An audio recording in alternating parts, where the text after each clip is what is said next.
என்னை கேட்டிங்கன்னா கோமதி மேடம், நீங்க இந்த கேள்விக்கு வந்து நீங்க தான் இதுக்கு சொல்லணும். சில பேர் கேட்குறாங்க, நான் வந்து ப்ரெக்னன்ட் ஆகி முடிஞ்சு டெலிவரி பண்ணிட்டேன். ஸோ இந்த பேட்டை வந்து நான் இந்த டைம்ல, அதாவது கான்சியமா இருக்கிற டைம்ல வந்து நான் பாய்க்கலாமா அப்படின்னு கேட்குறாங்க.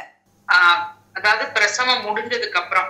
ஆமா, எஸ், குழந்தை பிறந்த பிறகு அவங்க கேட்குறாங்க, இந்த சானிட்டரி நாப்கின் வந்து எங்களுக்கு வந்து லாஸ்ட் லாங்கா இருக்குமா, நீங்க ரெக்கமெண்ட் பண்றீங்களா, இதை நான் பயன்படுத்தலாமா அப்படின்ட்டுன்னு. நிச்சயம் நம்ம ஃபெமினைன் பேட் தான் யூஸ் பண்ணணும்.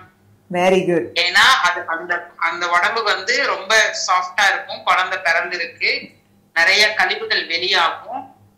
பெரிய சைஸ் இருக்கு, 10 mm இருக்கு. அந்த சைஸ் கொடுத்து அவசியம் நம்ம பேடை யூஸ் பண்ண சொல்றோம். கண்டிப்பாக. ரொம்ப நன்றி அம்மா. ஏன்னா நிறைய பேர் இந்த இதெல்லாம் வந்து நம்மள்கிட்ட கேள்வி கேட்டு இருந்திருக்கிறாங்க. நம்மளுமே இதான் சொன்னேன், நீங்க இப்பையில இருந்தே நீங்க வந்து இதுக்கு அடுத்த கட்டம் வந்து என்னன்னா உங்களோட யூட்ரஸை பாதுகாப்பு பண்றது தான்.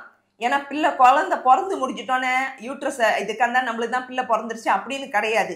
அவங்களுக்கு இந்த கேன்சர் இதெல்லாம் வராம இருக்கணும்னா கண்டிப்பாக அவங்க இந்த மாதிரி சானிட்டரி நாப்கின் ஃபெமினைனை பயன்படுத்தினால் மட்டும்தான் இதுல இருந்தே அவங்க விடுபட முடியும்.